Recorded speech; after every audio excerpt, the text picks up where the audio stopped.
మా latest videos కోసం మా ఈ తెలుగు న్యూస్ ఛానల్ సబ్స్క్రైబ్ చేసి గంట సింబల్ యాక్టివేట్ చేసుకోండి. రేపే మొదటి మార్గశిర గురువారం, పరమ పవిత్రమైన రోజు. మార్గశిర గురువారాలనే లక్ష్మీ వారాలు అని అంటారు. ఈ రోజంటే లక్ష్మీదేవికి ఎంతో ఇష్టం.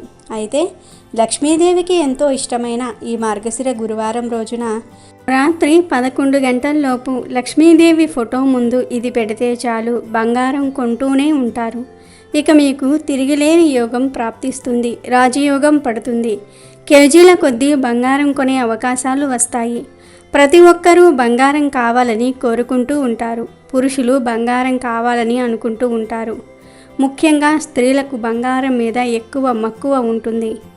పేదవారైనా ధనవంతులైనా ఎవరైనా సరే తమ దగ్గర బంగారం ఉండాలని కోరుకుంటూ ఉంటారు. బంగారం ఉంటే అదొక గొప్పతనంగా భావిస్తూ ఉంటారు.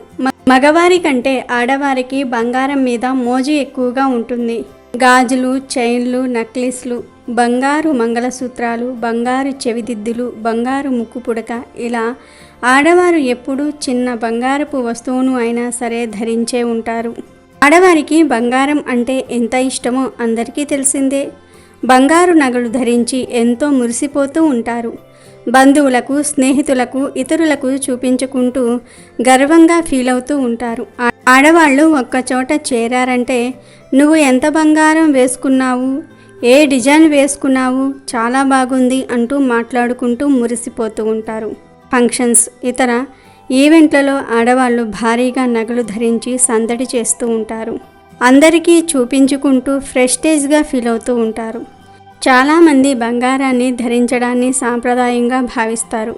అయితే బంగారం కావాలని కోరుకునేవారు గురువారం రోజు లక్ష్మీదేవి ఫోటో ముందు ఇది ఒక్కటి పెడితే చాలు, విపరీతంగా బంగారం కొనుక్కునే అవకాశాలు వస్తాయని శాస్త్రాలు చెప్తూ ఉన్నాయి.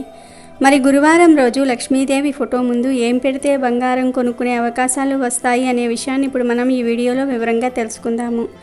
అంతకన్నా ముందు దాన్ని విందాం. రాష్ట్ర అనే దేశాన్ని భద్రశ్రవ అనే రాజు పాలిస్తూ ఉండేవాడు. ఆ రాజు మహా పరాక్రమవంతుడే కాక విద్వాన్, వేదాంతుడు. అతని భార్య పేరు సురత్ చంద్రిక. ఆమె మంచి సౌందర్యవతే కాక గొప్ప పతివ్రతగా పేరుగాంచింది.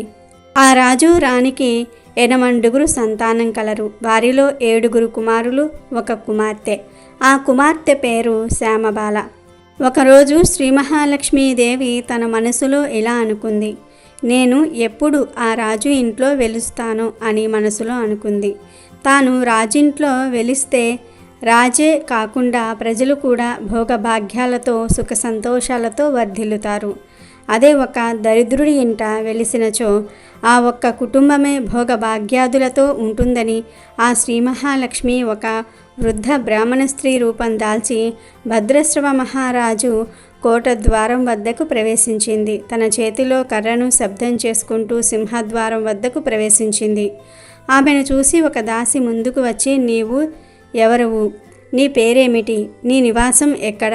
నీవు ఎచ్చట నుండి వచ్చితివి? ఇక్కడికి ఎందుకు వచ్చితివి అని అడిగింది. అప్పుడు ఆ వృద్ధ బ్రాహ్మణ స్త్రీ రూపంలో ఉన్న శ్రీ మహాలక్ష్మీదేవి ఆ దాసిని చూసి, అమ్మా, నా పేరు కమల, నా భర్త పేరు భువనేశ్వర్, నేను ద్వారకలో నివాసం ఉంటాను. నీకొకటి చెప్తాను, జాగ్రత్తగా విను. నీ రాణి సురత్ చంద్రిక గత జన్మలో ఒక వైశ్యుని భార్య. ఆ వైశ్యుడు చాలా దారిద్ర్యంతో బాధపడుతూ ఉండేవాడు. అందువలన ఆ భార్యాభర్తలకు నిరంతరము తగాదాలతో సంసారం సాగుతూ ఉండేది. ఒకసారి గొడవ జరిగినప్పుడు ఆ వైశ్యుడు తన భార్యను గట్టిగా కొట్టాడు. ఆ బాధ భరించలేక ఆ వైశ్యుని భార్య ఇల్లు వదిలి ఆకలితో అడవికి వెళ్ళింది. అలా నడుచుకుంటూ వెళ్తూ ఉండగా శ్రీ మహాలక్ష్మికి ఆమెపై జాలి కలిగి ఆమె అడవికి ఏ కారణం చేత వచ్చానో అడిగింది. దానికి ఆ వైశ్యుని భార్య గతం అంతా కూడా ఆమెకు చెప్పింది. అందుకు ఆ తల్లి ఆ వైశ్యుని భార్యకు శ్రీ మార్గశిర లక్ష్మీవార వ్రతం ఉపదేశించింది. ఆ వైశ్యుని భార్య శ్రీ మహాలక్ష్మి ఉపదేశించిన వ్రతం యథాప్రకారం చేసింది. ఈ వ్రతం పూర్తయ్యేటప్పటికీ ఆమెకు సకల సంపదలు వచ్చాయి. తర్వాత ఆమె భర్త దగ్గరకు తిరిగి వెళ్ళి జరిగిందంతా కూడా చెప్పింది. అప్పుడు భర్త కూడా ఎంతో సంతోషించాడు. ఎన్నో సంవత్సరాలు ఆమె ఈ వ్రతం చేసింది. ఈ వ్రతం చేసిన వాళ్ళు అందరూ కూడా సుఖ సంతోషాలతో ఉన్నారు. ఆ వ్రత ప్రభావం వలనే ఈ జన్మలో వారిరువురు రాజు భద్రశ్రవగా, రాణి సురచంద్రికగా జన్మించారు. వారు ఈ భోగభాగ్యాలలో మునిగిపోయి ఈ వ్రతం గురించి మర్చిపోయారు. ఆ వ్రతం గుర్తు చేయడానికి నేనిక్కడకు వచ్చి తినని చెప్పాను. అప్పుడు ఆ దాసి, మా అమ్మగారు ఈ మార్గశిర లక్ష్మీవార వ్రతం ఎప్పుడు, ఏ విధంగా, ఎలా చెయ్యవలెనో చెప్పండి అని ఆ దాసి చాలా శ్రద్ధగా అడిగింది. దానికి ఆ వృద్ధ స్త్రీ అనగా శ్రీ మహాలక్ష్మి వ్రతం ఎలా చెయ్యాలనో వివరించింది. మార్గశిర మాసం మొదటి లక్ష్మీవారం నుండి శ్రీ లక్ష్మీ నారాయణులను పూజించి మంచి పక్వాన్నం నైవేద్యం పెట్టి, ఓ మహాలక్ష్మి తల్లి, ఈరోజు నా యథాశక్తితో పూజ చేస్తూ ఉన్నాను. ఇప్పుడు నువ్వు ప్రత్యక్షమవ్వు, నన్ను అనుగ్రహించు అని లక్ష్మీదేవిని ప్రార్థించి నైవేద్యం పెట్టిన ప్రసాదం కొంచెం బ్రాహ్మణుడికి పెట్టి మిగిలినది కుటుంబ సభ్యులందరూ కూడా తినాలి. మార్గశిర మాసం గురువారం ఈ ప్రకారం పూజ చేయాలి. ఆఖరి వారం బ్రాహ్మణుని చేత వ్రతం చేయించుకొని దక్షిణ తాంబూలం ఇవ్వాలి. ఇలా వృద్ధ బ్రాహ్మణ స్త్రీ చెప్పిన మాటలు విన్న దాసి, మా అమ్మగారు, నా వల్ల మీకు ఆలస్యమైంది అని చెప్పి ఆ దాసి వృద్ధ స్త్రీకి సాష్టాంగ నమస్కారం చేసి, మా అమ్మగారు, నేను వెళ్ళి రాణిగారిని తీసుకుని వస్తానని ఆ దాసి సురచంద్రిక వద్దకు వెళ్ళింది. సురచంద్రికతో ఆ దాసి వృద్ధ స్త్రీ చెప్పిన పూర్వజన్మ వృత్తాంతమంతా కూడా చెప్పుకువచ్చింది.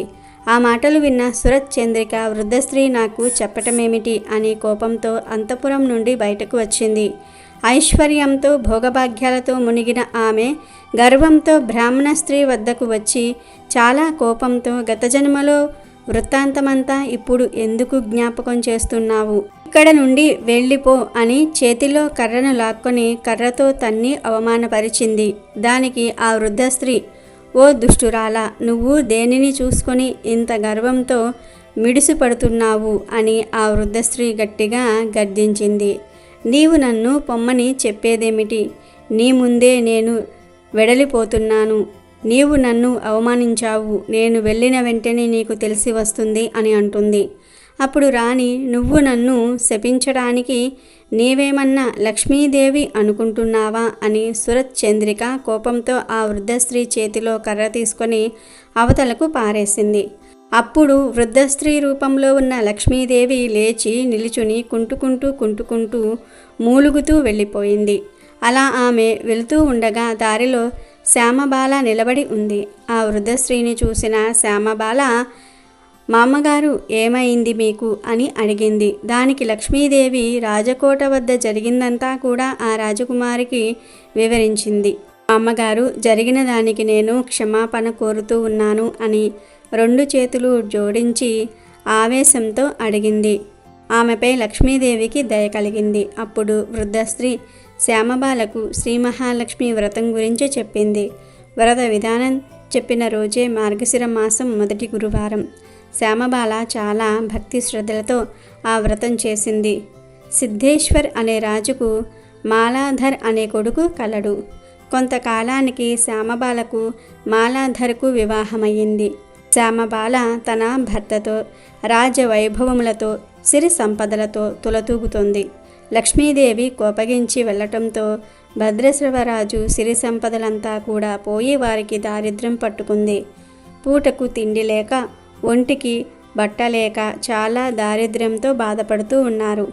ఒకరోజు సురచంద్రిక ఆమె భర్తతో, స్వామి, దరిద్రం వల్ల బ్రతకటం కష్టంగా ఉంది.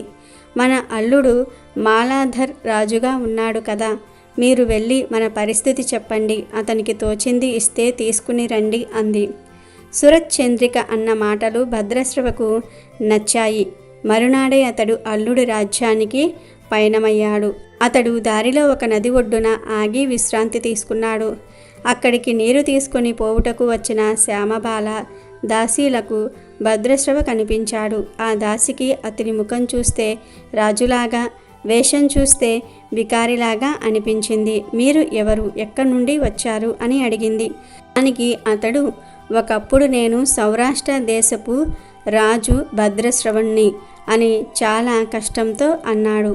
అప్పుడు ఆ దాసి, అయ్యో భద్రశ్రవ అంటే ఇతడు మా శ్యామబాల రాణిగారి తండ్రి అని పరుగున వెళ్ళి శ్యామబాలకు చెప్పింది. శ్యామబాల వెంటనే దాసితో వస్త్రాలు, నగలు, ఒక గుర్రం ఇచ్చి తన తండ్రిని సకల మర్యాదలతో తీసుకురమ్మని ఆజ్ఞ ఇచ్చింది. శ్యామబాల తన తండ్రికి పంచభక్ష పరమాన్నాలతో భోజనం పెట్టింది. సకల మర్యాదలు చేసింది. తండ్రి వెళ్ళేటప్పుడు ఒక బిందె నిండా ధనం ఇచ్చింది. ఆ రాజు ఆ బిందె నిండా ధనం తీసుకుని తన దేశం వచ్చేశాడు. ఇదిగో నీ కుమార్తె బిందె నిండా ధనం ఇచ్చిందని శరత్చంద్రికను పిలిచాడు. ఆమె ఆ బిందె మూత తీసి తొంగి చూసింది. శరత్చంద్రిక ముఖం నల్లబడింది. బిందెలోని ధనమంతా బొగ్గులాగా మారాయి. లక్ష్మీదేవి కోపం వల్ల అలా జరిగింది. కొన్ని రోజుల తర్వాత శరత్చంద్రిక తన కూతురు ఇంటికి వెళ్ళింది. ఆ రోజు మార్గశిర మాసంలో 3వ గురువారం అయిపోయి 4వ గురువారం. శ్యామబాల ప్రతి గురువారము ఏ విధంగా పూజ చేసిందో ఆ గురువారం కూడా అదే విధంగా పూజ చేసింది. తన తల్లిని ఎంతో బ్రతిమాలి ఆమె చేత కూడా ఈ వ్రతం చేయించింది. వ్రతమయ్యాక తిరిగి తల్లిని పంపించింది. శరత్చంద్రిక తన రాజ్యానికి వచ్చేటప్పటికి ఆమెకు పోయిన ఐశ్వర్యమంతా కూడా వచ్చింది. లక్ష్మీ వ్రతం చేయటం వల్ల అలా జరిగింది. కొన్ని రోజుల తరువాత శ్యామబాల తన పుట్టింటికి వచ్చింది. తన కూతురు తండ్రికి ధనానికి బదులు బొగ్గులు ఇచ్చింది. మనకేమీ ఇవ్వలేదన్న కోపం శరత్చంద్రిక మనసులో పెట్టుకుంది. దాంతో శ్యామబాలను ఎలా ఉన్నావని కూడా ఎవ్వరూ అడగలేదు. అందుకు ఆమెకు అవమానంగా అనిపించింది. అప్పుడు శ్యామబాల తన తల్లిపై కోపగించకుండా పుట్టింటి నుండి చిటికెడు ఉప్పు తీసుకుని వెళ్ళింది. ఈ పుట్టింట దగ్గర నుండి ఏమి తీసుకువచ్చావని శ్యామబాల భర్త అయినటువంటి మాలాధర్ అడిగాడు. రాజ్యసారం తీసుకువచ్చానని నవ్వుతో చెప్పింది. ఏది ఎక్కడ రాజ్యసారం అని అడిగాడు బాలాధర్. ఆగండి, కంగారు పడకండి అంది శ్యామబాల. ఆ రోజు ఆమె ఏ పదార్థం వండినా అందులో ఉప్పు లేకుండా తయారు చేయించింది. మాలాధర్ భోజనంకు కూర్చున్నాడు. ఉప్పు లేకుండా చప్పగా అతనికి తినబుద్ధి కావటం లేదు. ఆమె కంచంలోని పదార్థంలో కాస్త ఉప్పు వేసింది. ఆ పదార్థంలో ఉప్పు వేయటంతో ఎంతో రుచిగా ఉంది. అప్పుడు శ్యామబాల, ఇదే నేను పుట్టింటి నుండి తీసుకువచ్చిన రాజ్యసారం అని భర్తకు చెప్పింది. శ్యామబాల భర్తకు ఆ మాట నచ్చింది. ఆ ఇద్దరు ఎంతో సంతోషంతో భోజనం చేశారు. ఈ విధంగా లక్ష్మీ వ్రతం చేసుకున్న వారికి లక్ష్మీదేవి కటాక్షిస్తుంది. ఈ వ్రతం చేసిన వారికి సుఖ వైభవము, మనశ్శాంతి లభిస్తుంది. ఒకవేళ ధనం వచ్చినా గర్వం ఉండకూడదు. లక్ష్మీ వ్రతం చేయటం మర్చిపోకూడదు. ఈ వ్రతం చేసుకుంటే ఆ రాజు రాణిలాగే అందరూ కూడా సుఖంగా ఉంటారు. ఈ వ్రత కథ విన్న వారికి దుఃఖ దారిద్ర్యాలు తొలగి దీర్ఘాయువు, ఆరోగ్యాది సంతతి లభించి మనసులో గల సకల కోరికలు తీరిపోతాయి. వీడియోలోకి వస్తే బంగారం కొనుక్కోవాలని ప్రతి ఒక్కరూ కోరుకుంటూ ఉంటారు. కానీ కొందరి దగ్గర బంగారం కొనుక్కునేంత ధనం ఉండదు, స్తోమత ఉండదు. అలా బంగారం కొనుక్కోలేక బాధపడేవారు చక్కగా గురువారం రోజు లక్ష్మీదేవిని పూజించండి. అమ్మవారి ఫోటో ముందు ఒక శ్రీఫలాన్ని అలాగే ఒక పసుపు రంగు ఫలాన్ని పెట్టండి. అంటే అరటిపండు కానీ మామిడి పండు కానీ పెట్టండి. శ్రీఫలం అంటే చిన్న కొబ్బరికాయలాగా ఉంటుంది. ఇది పూజా స్టోర్స్లో దొరుకుతుంది. ఒక శ్రీఫలం తెచ్చుకొని గురువారం రోజు రాత్రి 11 లోపు లక్ష్మీదేవి ఫోటో ముందు పెట్టండి. దీనితో పాటు ఒక పసుపు రంగు పండును కూడా పెట్టండి. గురువారం రోజు రాత్రి 11 లోపు ఎప్పుడో ఒకసారి అమ్మవారికి పూజ చేసి అమ్మవారి ఫోటో ముందు ఒక శ్రీఫలాన్ని, ఒక పసుపు రంగు పండును పెట్టండి.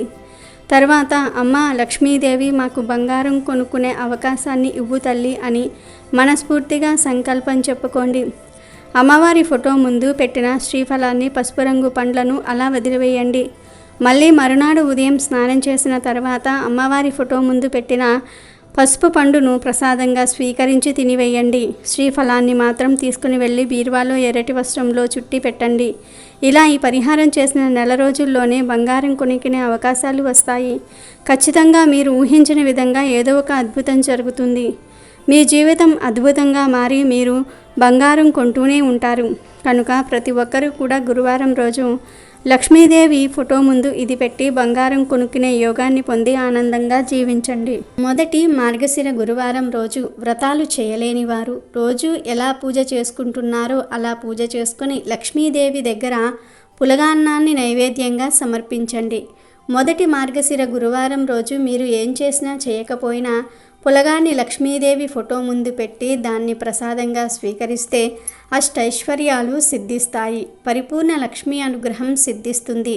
కాబట్టి తప్పకుండా మీరు ఈ మార్గశిర లక్ష్మీవారం రోజు లక్ష్మీదేవికి ఎంతో ఇష్టమైన పులగన్నాన్ని నైవేద్యంగా సమర్పించి లక్ష్మీదేవి అనుగ్రహానికి పాత్రులై సంతోషంగా జీవించండి. అమెజాన్లో బెస్ట్ డిస్కౌంట్స్ కోసం వీడియో డిస్క్రిప్షన్లో లింకు ఉంది, చూడండి. అలాగే మా టెలిగ్రామ్ ఛానల్ సబ్స్క్రైబ్ చేసుకోండి.